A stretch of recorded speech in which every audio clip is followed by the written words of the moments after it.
Have you ever wondered about getting custom IEMs, about what the process is, what's involved, and whether it's worth it? I've gone through the whole process 3 times now, so I can tell you what's involved, whether I think it's worth it, and what to expect if you go down that path. Before I jump into the content of this video, I want to send out a huge thanks to 3 particular companies that have massively assisted with the production of this video.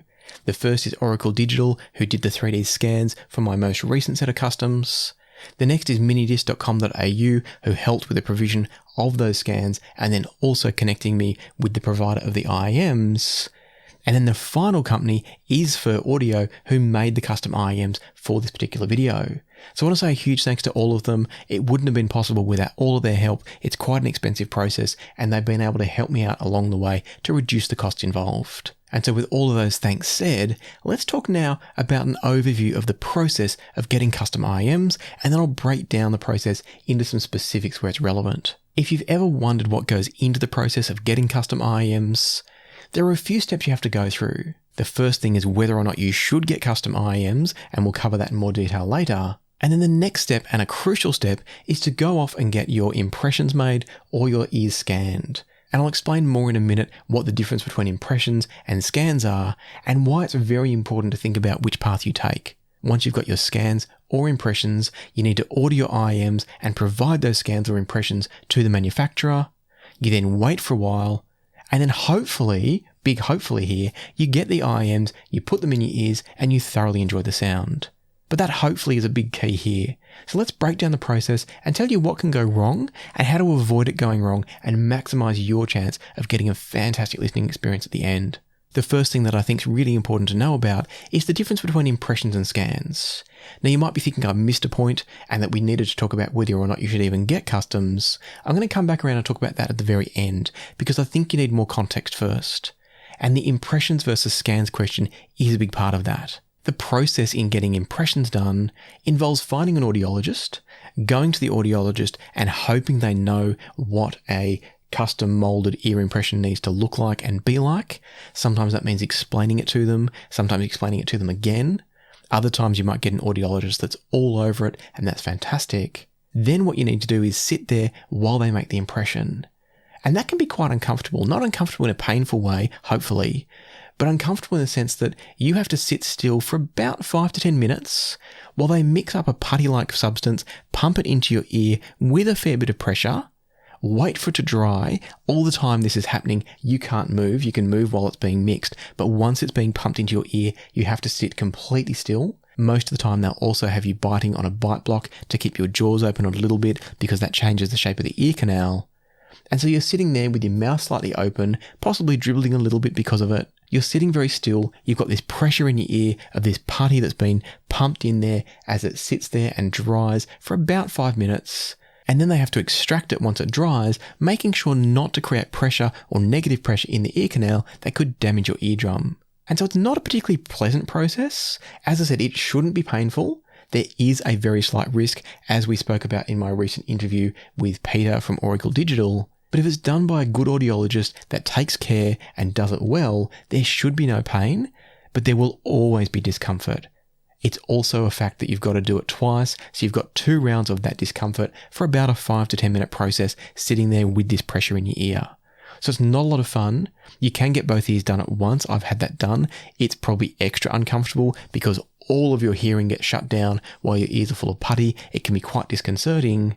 But that's the process to get your impressions made by an audiologist. After that, you've then got to package them up very, very carefully so they don't get damaged and ship them to wherever your manufacturer is located. And that, for many people, is the first stumbling block in getting customs. It's just too hard, it's too scary, it takes too long, finding an audiologist is a challenge. There's lots of reasons that some people stop right here and go no further. And that's where 3D scanning comes into play. In the case of 3D scanning of ears, what's involved there, the first step can be a bit tricky, which is finding someone actually doing these scans. As far as I know, you can go to some of the IEM manufacturers if you've got access to them and they will do the scans for you. Or you can find a company like Auricle Digital here in Australia who'll do the scans for you as well. So you go to them, you get your scans done by them, which just involves sitting in a chair, having someone use a laser probe, it's kind of like having something a little bit like the thickness of a skewer, but not pointed at the end, it's blunted at the end, but something like a skewer in terms of size, going into the ear canal, and it's using a laser to map out the inside of the ear canal and the shape of the ear, and it's all over and done with the entire process in less than 10 minutes. That's not 10 minutes per side, that's the whole process can be done in less than 10 minutes. The scanning itself, there's a bit of preparation talking about what you need it for, how they're going to do the scan, doing a little bit of a clean of the ears, all that sort of stuff. But you're not having to sit dead still for that long, and you're also not in any discomfort at the same time. I just realized at the end of filming that I didn't clarify here exactly what's done in the 3D scanning process. The way this system works is that there's a little device put over the ear. It's a bit like a pair of headphones, but there's no cup over the top. It's just a ring around the ear. And that particular device helps the probe that I mentioned before to understand where it is in relation to the ear. What that means is that when the operator is using the scanner within your ear, the chances of them doing any damage or even causing discomfort is almost zero. The reason for that is a couple of things. Firstly, if that probe that I mentioned a moment ago does happen to touch the inside of the ear canal, it's very, very soft. It feels much like if you were to take your little finger and just touch it against the side of your head. That's about the level of pressure it's going to create. So it's not going to do any damage, it's not going to hurt. On top of that, the scanner that will be used to do the ear scans has a camera, and so the operator can actually see what they're doing inside the ear canal. They can see any obstructions, and they can see exactly where the edges of the ear canal are. Finally, and probably most importantly, there's also a depth gauge on the readout of the scanner. And what that means is that the operator has a color-coded bar, and so as they're going into the ear, the bar is showing them where the safe point is and where it ends. These systems are built with a very, very large margin for error, and that means that the operator is going to start getting a warning that they're reaching the end of what they should be scanning when they're actually less than 50% of the way towards the eardrum. And that means they should never ever get anywhere near any significant parts of the ear that are going to cause pain if they're touched. What this all then translates to is a process that is likely to not feel like anything at all. At least on the inside of the ear, you may feel a bit of sort of them having to touch the outside of your head as they're just stabilizing themselves with the scanner. But the point is you're unlikely to feel anything inside the ear, and if you do feel anything in there, it's the tiniest little touch of something, as I said, not much different from just your fingernail touching your skin. And I mean touching, not pressing, but just touching. Having been through both processes, as I said before, I can assure you that 3D scanning is way, way, way more comfortable, even with a couple of little touches potentially. It's way more comfortable than having that putty goop pressed into your ear under pressure and then extracted after 10 minutes. So I just wanted to come back around, clarify all of that. If you want to see and hear even more about the 3D scanning process, I'll put some footage at the end of this video where you can watch on and see me getting my ear scans done, see somebody else getting their ear scans done, and a bit of commentary to go along with it. But for now, let's get back to the main video. The other thing that I actually skipped past, which I shouldn't have, is that if you're going to someone doing 3D scans, they're already going to know what you need. It's not like going to an audiologist where some of them have never done one of these molds, some of them have done them, but they're very occasionally doing it and they're a bit rusty. Anyone doing 3D scans for ear products like custom IEMs and or custom molded earplugs, they're already going to know all about what they need to do and they're going to guide you through the process. Once you've got your scans done, the person that's done the scanning will do a little bit of touch-up work to the scan to make sure it's usable by whichever company you're going to.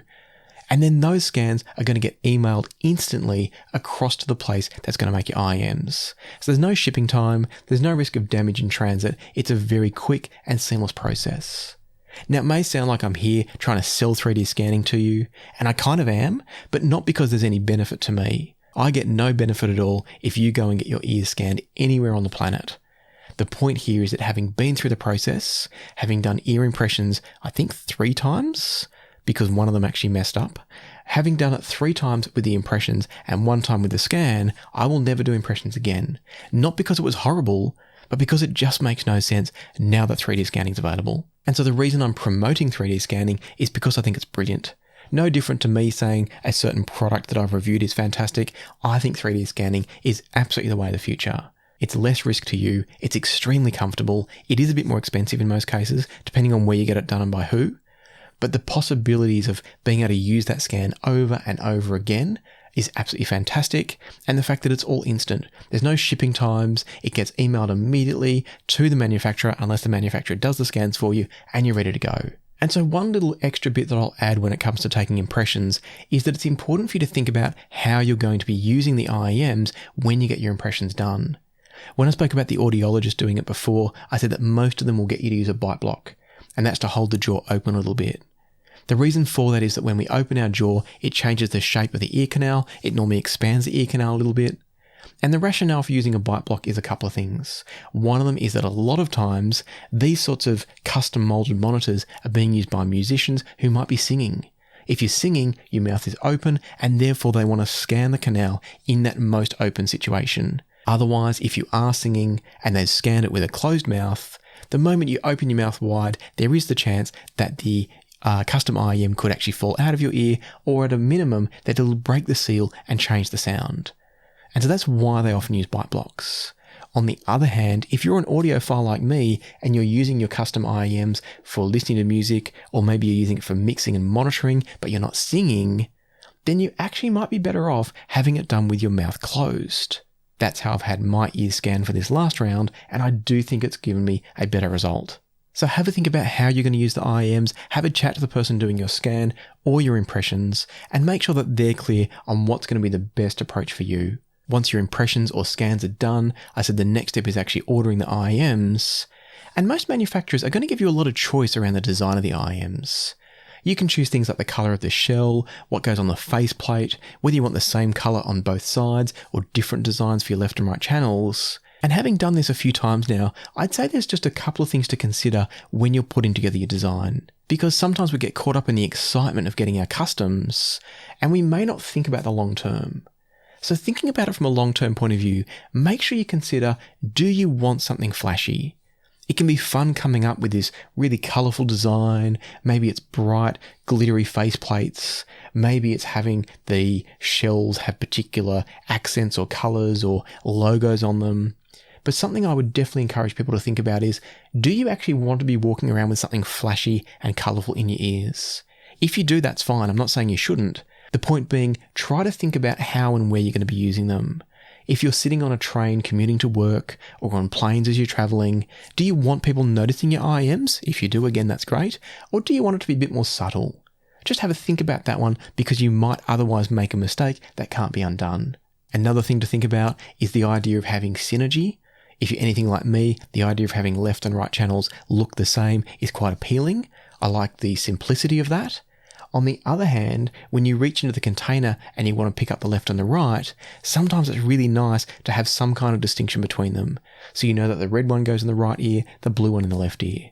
Or in my case, I've got slightly different faceplates on mine. Of course, it's also very easy just to look at the IEM and see the shape of it and know straight away which one goes in which ear. But some people will like to use the colour or the faceplate design to help them quickly identify left and right channels. Others of you will actually get really frustrated if every time you look at them they don't match. So think about that as well when you're putting together your design. And the final thing I would say, and this one is huge, before you go and order custom IEMs, in fact this probably should go before you get your scans and impressions done, make sure you choose everything very carefully. Make sure you decide very carefully. And the big reason for this is that you're not going to get your money back on IEMs, on custom IEMs. Once you buy these, you have invested in them for the life of them. You can generally resell them on the secondhand market, but I've almost never seen a flagship custom IEM, even a multi-$1,000 one, sell for much more than a few $100. And the reason for that is that whoever buys them secondhand has to go and get them reshelled. And so they're going to have to pay a fair amount to whichever company does the reshelling, and therefore it's not really worth them spending much more than a few $100, because otherwise they might as well go and buy the brand new set themselves. So as I said, choose very carefully before buying customs, because what you're buying, you're going to be stuck with essentially. That's not meant to scare anybody away, because as I'll tell you shortly, it can be a wonderful investment. It's just something that you need to know before you jump in. And so with that, let's talk about why you would want to buy customs. One of the beauties of customs is that they're going to fit your ear, in theory, perfectly. If the impression or the scan is done well, and the people making the IEMs do a good job, you are going to get an IEM that literally fits you like a glove. Kind of an inverse glove, because it goes inside the ear rather than around the hand like a glove does, but you get the idea. What that means is you're not having to use universal silicone or foam tips anymore. That means you don't have to worry about constantly replacing ear tips, particularly foam ones. It also means you don't have to deal with what I sometimes find, which is that little sense of abrasion from inserting and removing the silicone tips all the time. I find if I do that regularly, my ears do start to get a bit rough and raw just inside the ear canal. So that's all gone away with a set of customs. Another thing that's really, really important here is that every person's ear canal is a little bit different. And so that also means that the depth of insertion you're going to get is a little bit different when you're using the universal ear tips like the silicone or the foam. Whereas when you go to customs, the manufacturer of those IEMs has designed them knowing exactly where the sound is coming out. There will still be some variation from the shape of your ear canal after the exit of the tubes on the IEM, but it's going to be reduced, it's going to be limited by the fact that the IEM is guaranteed to get a certain depth inside the ear before the sound exits the IEM. That means you're going to get more predictable sound in terms of the sound that was tuned into the IEMs, and therefore you should be hearing the very best version of that IEM. And so one final point about comfort and sound is that you do need to make sure you get a good set of impressions or scans and then a good company making the IEMs. If you get them back and they're uncomfortable or they're not sealing, you should absolutely pursue a refit to make sure that you get them just right. Because there's nothing worse than a custom IEM where it breaks seal when you move a certain way or it's uncomfortable with extended listening. And I have to say, in my experience of two what I call traditionally made custom IEMs using ear impressions versus one example with the scans, I do think the scanning has resulted in a better fit. And for me also, the fact that the scan was a closed mouth, the impressions were open mouth. I listen with my mouth closed, I'm not singing with them, and therefore that's resulted in better comfort and better sound quality for me. As a couple of specific examples of customs, I've got here my original kind of flagship customs that I went for. This is a pair of Noble Audio Kaiser 10 custom IEMs. These are quite old now, and they're a wonderful, wonderful IEM. Unfortunately though, they've never fit me quite right. And I don't believe that that's Noble's fault. I think that's a result of having the impressions made with an open mouth and the fact that I don't listen with an open mouth. One cool thing is they still work today just as well as they always did. And they're a very, very comfortable IEM, other than the fact that certain head positions and certain movements of my jaw will break the seal on them, as I said, probably because of the impressions more so than because of the actual manufacture of these. If we now fast forward, what I've got here, and this is courtesy of Fur Audio, as I said before. Now I say courtesy, these were not free, they were not gifted to me, but they did help out with the price of this whole process. This pair of custom IEMs from Fur Audio, these fit absolutely like a glove. I think to look at them manufacturing wise, I don't see any major difference between the Fur Audios and the Nobles in terms of construction quality. Both of them look beautifully made, but in the case of the Fur Audios, they fit perfectly. I can wear them for long periods of time. I don't have any breaks of seal no matter what I seem to do. They're just an absolute joy to wear. And I'm putting that down, this is not a knock on Fur Audio or in any way saying they're not fantastic at what they do, but I'm putting that down more to the quality of the starting scan rather than anything else. And this is where I wanted to kind of reiterate the fact that getting the right scans or impressions and up front is really, really crucial in the process. Now I can completely and utterly recommend Fur Audio based on my experience here, but the good news is that there's lots of other brands out there as well doing great custom IEMs. And so whilst I can vouch for what comes out of the process of getting 3D scanning, sending it to Fur Audio, and then continuing on from there, and I can also vouch for the fact that the Radon 6, in my opinion, is one of the very best IEMs on the planet. But having said that, if there's another IEM that's caught your fancy and the manufacturer is able to make them into a custom, there are plenty of other brands out there that can also make you a wonderful, comfortable custom. And so that then brings us around nicely to whether or not you should go down the custom path. And so the things that I'd suggest that you consider and think about as you make this decision is that, as I said before, whatever you invest in customs, that's it.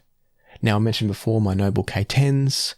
These have kind of been superseded and surpassed in recent times by a lot of other IEMs, including the Radon 6s here.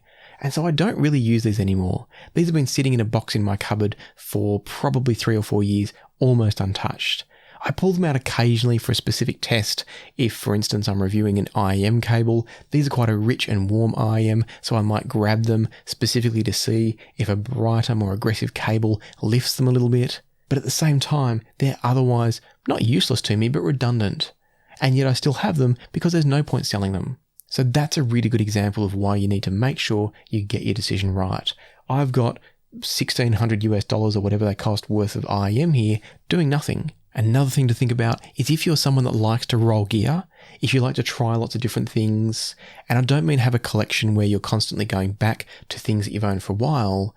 I mean, if you tend to get gear, listen to it for a while, sell it and move on to something else, then stick with universals. With universals, you can on-sell the gear very easily and recoup a good percentage of what you spent. There's no doing that with customs. Likewise, if you find no issues at all using universal tips, whether it's silicone or foam, then there may not be a benefit in going custom. I don't have that benefit. I find a lot of the tips, as I've already mentioned, cause me some problems. The shape of my ear canal is more oval than round, and that can cause me both discomfort but also seal issues.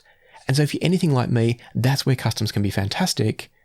But if you don't have that issue, if you're sitting there going, why would anyone bother with anything but universals, then I don't think customs make a lot of sense.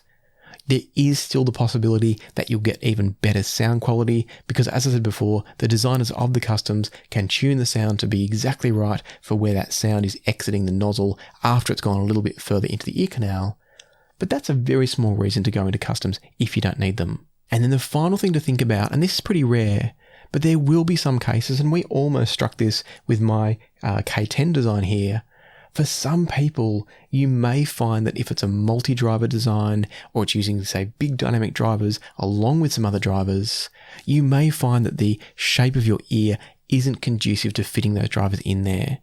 So if you're at all in doubt, before you go ahead and order, although most companies, if you do order and they can't do it, I'm sure they'll refund you. But just to save you the hassle, if you're looking at an IEM as a custom and you know it's got lots and lots of drivers in it, maybe it's one of these crazy kind of 20 driver designs, you might want to reach out to the manufacturer before you start and just ask them a few questions. Are there limitations on the ears that they can fit the customs into?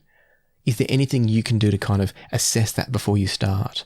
It is worth potentially investigating that if you have smaller or unusually shaped ears. And so they're just a few things to think about. And as a conclusion, what I'd say is that if you're thinking about going down the custom path, it can be an extremely rewarding experience if, and I'd say only if, you make sure that you're 100% comfortable with the IEM that you're choosing. And then as a secondary follow-up to that, if you make sure you're careful about the design you choose. Make sure you choose a physical design and a sonic design in terms of the model that you choose that you're going to be comfortable with for the long, long term. If you do all that, it can be a wonderful experience. But as I said before, also I would recommend trying to find someone that can do 3D scanning for you. It's way better in every way that I can think of than traditional impressions. And the great news is that once you've got a 3D scan, that can be used over and over again for a number of years. So if you do decide to get multiple pairs of customs, you can actually reuse that scan, depending on who you go to and how it's done. In other words, if you get it done by a manufacturer, you can probably only get other IEMs from that same manufacturer.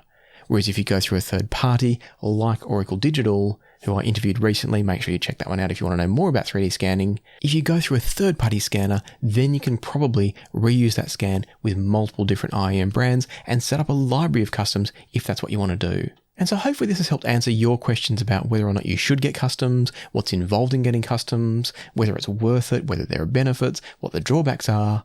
Hopefully I've answered all of that for you. If there's anything I've missed that you want to know more about, hit me up in the comments. I'll be glad to answer any questions that I can. But if you have found the video useful and interesting, please hit the like button and subscribe and ring the notification bell if you haven't already. But for now, let me leave it to the music. So happy listening, be kind to each other, and I'll see you here next time on Passion for Sound.